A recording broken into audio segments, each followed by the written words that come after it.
Hi folks, this is Jay. Hope you're okay today. It's good to be with you. Um, we're just looking at the question about slavery in the Bible.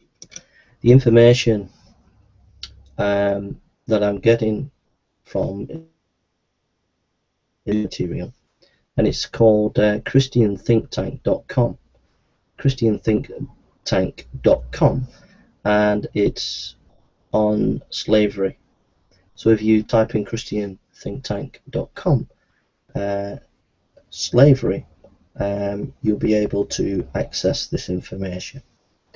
And I'm just going to read a little bit about the writer, what he says. He says, the specific case of slavery is more complex than first appears. There is no monolithic institution of slavery in the Bible. E.g., the Old Testament has several models of what might be called slavery, and much of what is passed as slavery in the ANE, ancient Near East, is no longer considered such in socio-economic understandings of the period and area. In the New Testament case, the problem is usually complicated by the seeming position that all socio-economic that can be either used wonderfully or abused woefully. For example, I am called to be a slave of Christ and to obey within the conscience and stewardship the demands of oppressive governments. This area of cultural forms is notoriously difficult, in my opinion, so the Philemon situation is not at all decisive or instructive for me.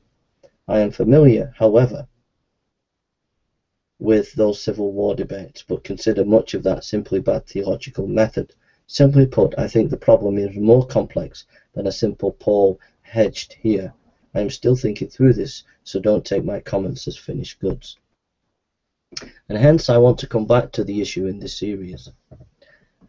So he goes into an in-depth analysis of this topic, and he's a very good writer and very, very well researched. I'm a child of West Record South. The word slavery is such a powerful vortex of images, meanings, cries, and grief to me. Any technical discussion of any type of forced labor or corvée becomes immediately inflamed with the word slavery is attached to it, and I suspect that many others share this association. That's why I think the atheists use the word a lot against the Bible.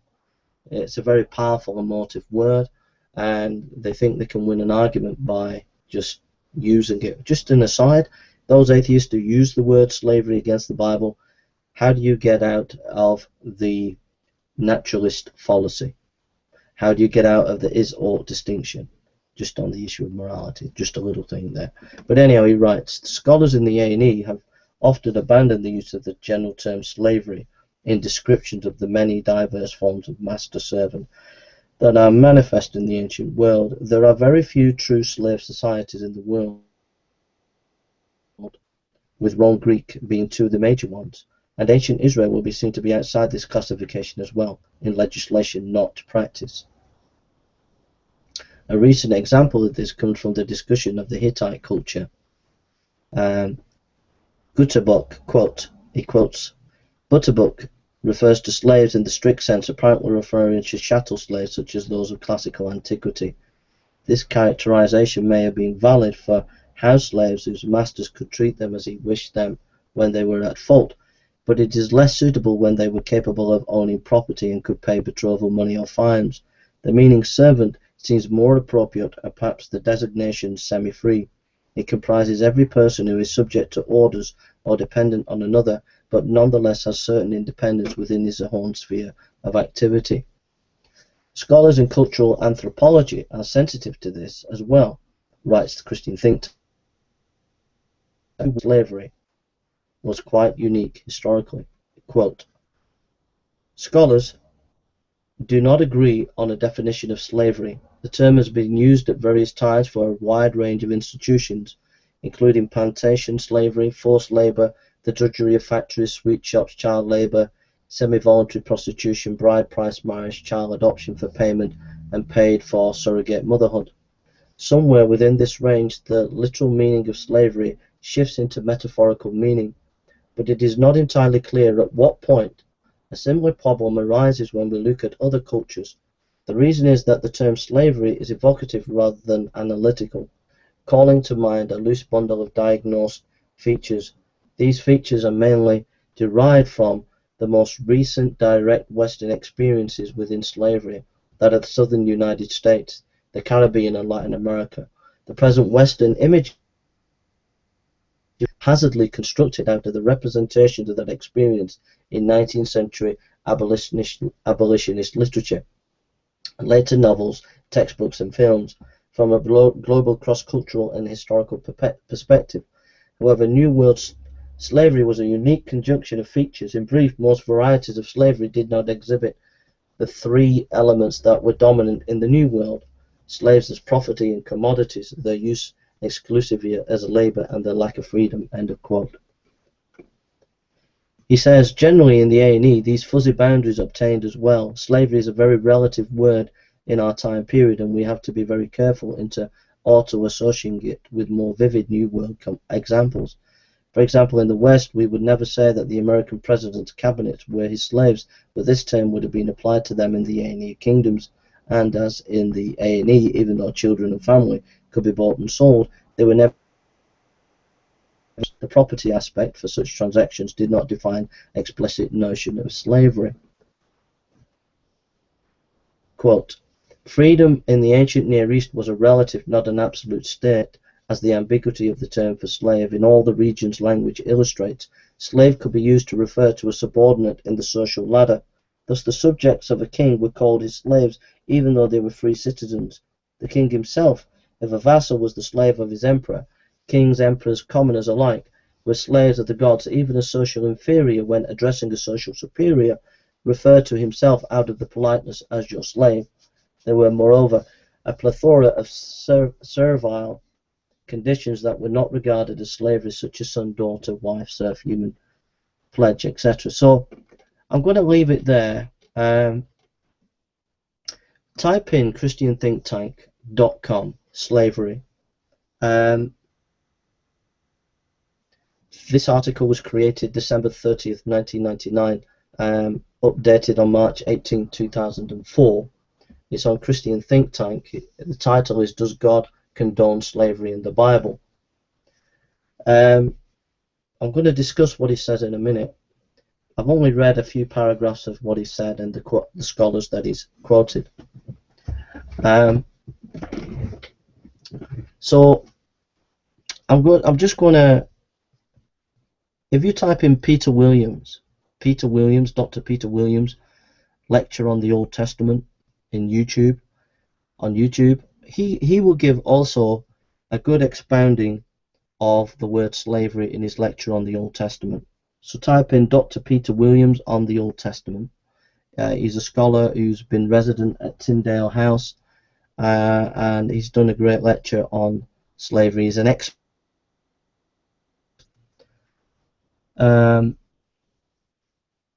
Also, there's a book by Dr. Barnes on slavery.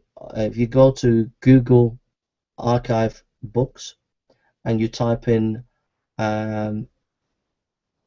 slavery by Dr. Barnes, you will find, or Albert Barnes, slavery. You'll find about a 300-page book that goes into a massive exposition of what the Bible teaches. So that will really help you if you really want to think about the subject.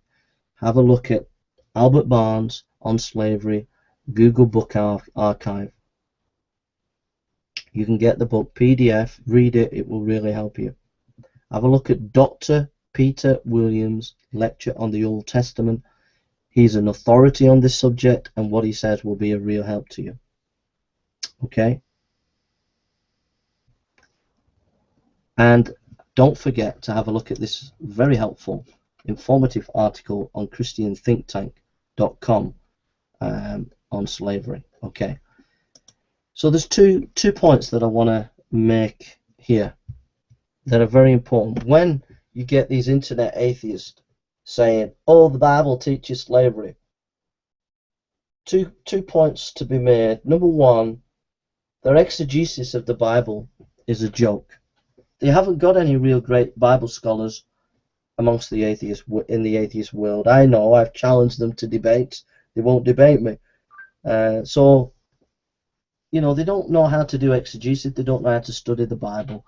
If you study the Old Testament and the New Testament on what slavery is in the Bible, you'll find that there's about 6 or 7 different ideas of it. And you'll find a whole variety of teaching on slavery in the Old Testament, for example. You'll not find one particular model. You'll not find buy a slave, keep them for life, beat them, and that's it. You won't find anything like that. What you'll find is a very complex and a very rich, diverse rules and regulations about having what I would call servants. These people were not slaves as we think they're slaves. These people had rights. If you look at the Old Testament, anybody working for a family for whatever reason had rights. They had the right, for example, them unfairly to leave and run away. They had that right. So that alone, just that one thought alone, shows you're not dealing with the same understanding of slavery as, say, the American Civil War, where the slave was bought and beat and whatever. It is a completely different understanding in what the Bible's teaching. And the atheists will say, oh, no, it's slavery, but do your exegesis. Go and get a Bible, go and look at the commentaries, go and study what the Old Testament says as a whole, and you'll be quite surprised and amazed, because the people who were taken into families for whatever reason, they had rights. Yeah. Secondly, the way to undermine slavery in the Bible is through the cross and not politics. In fact, in the book of Philemon, Paul says to the owner of the slave, when he sends him, when Paul sends him back, he says, treat him like you would treat me. So slavery is undermined by Christianity getting to treat the individual as you would be treated.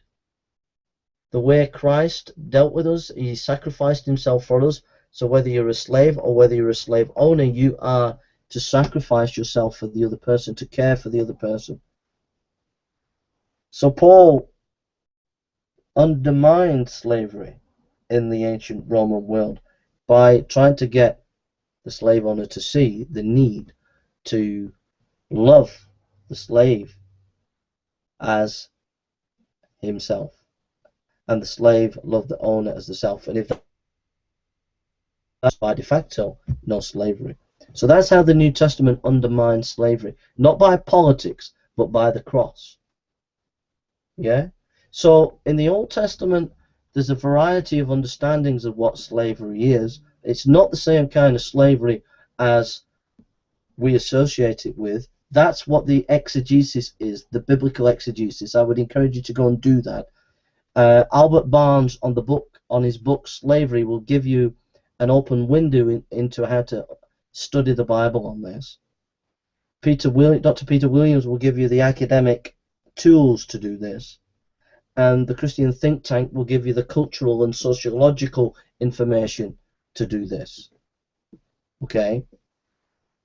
The second thing we need to think about is the atheists, the skeptics. What surprises me concerning, they're not only atrocious in hermeneutics. 99.9% of them have no training in hermeneutics, by the way. None of them have any training. You know, let's get this on the table. I've not met any atheist, any skeptic who's had any training in hermeneutics. That is the science of how to understand the Bible. The method of interpreting text, ancient texts, for example. So I've not met any atheists who have any training whatsoever in the ability to do hermeneutics. Now, I would let them off because they're atheists, they're skeptics, and okay, they're not Christians, they're not they don't know their Bible. So I'll let them off with that. But there's no excuse for not understanding the culture of the time. And this is with the skeptics who claim to be intellectuals, who claim to be smart, yet show an atrocious lack of understanding the scholarship of a particular topic. And in this topic, they don't know the major scholars, the major thinkers in ancient Near Eastern religions, in cultural studies, sociological studies, on these topics. You don't hear them quoting them, you don't hear them talking about them. And like the writer has shown, you're on very dangerous, dodgy ground when you start applying our understanding of slavery back into the ancient Near Eastern understanding of slavery. For example, as he picked up on, you know, if you worked for the king, you were seen as a slave. You were free, but you were still seen as a slave. So you've got to sociological, economic, philosophical, cultural context of the age that you're looking at. And that's what the skeptics never ever do.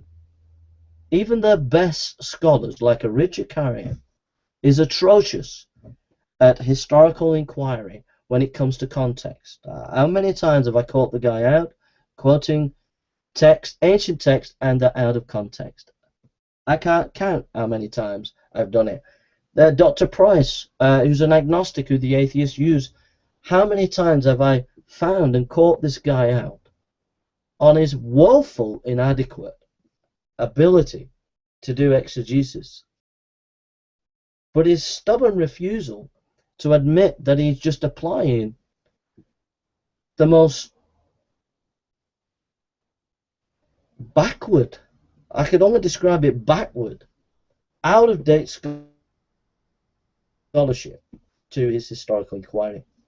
So no, honestly, remember to do your exegesis. Remember to study the Bible in its context. Go and get a Bible, go and get the study tools, and go and study slavery as it's taught in the Bible. And you will find, you will be amazed at what you find. It will not be what the atheists are telling you. If you look at the Hebrew, look at the biblical context, etc., the same for the New Testament. Then when you've done that, go and have a read of the experts, the scholars around these topics. And you'll be surprised, and you will see through the nonsense that these atheists and skeptics keep pumping when they attack the Bible. So please mirror this video, and may God bless it. And may you be blessed today. God bless. Thank you for listening. So when I hear an atheist say, "Oh, the slavery in the Bible," I